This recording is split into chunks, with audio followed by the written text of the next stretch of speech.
माँ का आखिरी खत। रात के 12 बज चुके थे। माँ कभी दरवाजे की तरफ देखती तो कभी एक नज़र घड़ी की तरफ। माँ की आंखों में और चेहरे पर चिंता साफ नजर आ रही थी। थोड़ी ही देर में दरवाजे की घंटी बजी। माँ ने काफ़ी तेज़ी से दरवाज़ा खोला और सामने बेटे विक्रम और बहू मान्यता को देखकर पूछा, इतनी देर क्यों हो गई? मैं कब से तुम्हारी राह देख रही थी। माँ, मैं अब छोटा नहीं हूँ, तुम मेरी चिंता मत किया करो। विक्रम घर के अंदर प्रवेश करते हुए बोला, बेटा, कितना भी बड़ा हो जाए माँ के लिए छोटा ही रहता है। चलो छोड़ो, हाथ पैर धो लो, मैं तुम्हारे लिए खाना लगा देती हूँ। माँ ने दरवाज़ा बंद करते हुए कहा, माँ जी, हम बाहर से खाना खाकर आए हैं, आप खा लीजिए, हम सोने जा रहे हैं। बहू मान्यता ने कहा, लेकिन मैंने तो तुम लोगों की पसंद की खीर बनाई है, आओ थोड़ी थोड़ी खा लो। माँ, तुझे एक बार में समझ नहीं आता क्या? तेरी बहू ने कहा ना, हम बाहर से खाना खाकर आए हैं, क्यों परेशान करती है? जा तू खीर खा ले और सो जा, और हमें भी शांति से सोने दे।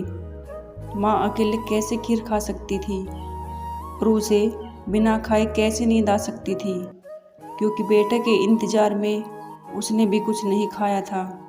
वह किचन में गई, एक गिलास पानी पिया और अपने रूम में चली गई। सुबह 10 बजे विक्रम की आंखें खुली। बाजू में ही मान्यता भी सो रही थी। विक्रम हॉल में आया तो लैपटॉप के पास रखी एक चिट्ठी पर उसकी नज़र पड़ी। यह चिट्ठी किसकी हो सकती है? यह देखने के लिए उसने चिट्ठी खोलकर पढ़ना शुरू किया। मेरे लाल, तू सोच रहा होगा कि एक ही घर में रहते हुए ये चिट्ठी क्यों मैं तुम्हें बोलकर भी ये बता सकती थी। हाँ, बता सकती थी। अगर तू मेरी बातें सुनना चाहता हो तो किसी एक्सप्रेस गाड़ी की तरह तू आता है और कुछ ही पलों में निकल जाता है। खैर, वो सब जाने दो। कल तुम्हारा जन्मदिन था, इसलिए मैंने खीर बनाई थी। सोचा कम से कम आज के दिन साथ में बैठकर खाना खाएंगे। मगर मैं यह बात भूल गई थी कि मेरा बेटा बड़ा हो चुका है। वो अपने दोस्तों के साथ पार्टी करके खाना खाकर आया। चलो, मुझे इस बात की खुशी हुई। मेरी दवाइयाँ ख़त्म हो गई हैं। मैंने कुछ दिनों पहले तुझे दवाई की एक चिट्ठी दी थी। अगर वक्त मिले तो वह दवाई मुझे लाकर देना, मुझे थोड़ी राहत हो जाएगी। विक्रम को याद आया कि 4-5 दिन पहले माँ ने एक दवाई की चिट्ठी दी थी। उसने अपने ऑफिस के बैग में जाकर उस चिट्ठी को तलाशा और उसे खोलकर देखा। उसमें लिखा था, मुझे ऐसी दवाई लाकर दो जिससे मैं अपने बेटे को भुला सकूं। विक्रम को रियलाइज़ हुआ कि मुझसे बहुत बड़ी गलती हो गई है। उसकी आंखें नम हो गई। वह तुरंत अपनी माँ के कमरे की तरफ दौड़ा। सबसे पहले उठ जाने वाली माँ आज क्यों नहीं उठी थी, देखकर उसे आश्चर्य हुआ।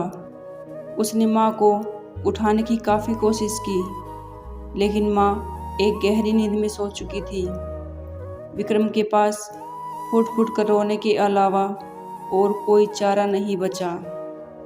दोस्तों, यह कहने की ज़रूरत नहीं है कि माँ बाप जीवन में कितने मूल्यवान हैं। उनके रहते हुए ही उनकी सेवा करो, उनसे प्यार करो। वह चले जाएंगे तो कुछ नहीं कर पाओगे। गाइस, अगर वीडियो पसंद आए तो प्लीज़ लाइक, शेयर और सब्सक्राइब ज़रूर करें। धन्यवाद। मिलते हैं अगली वीडियो में।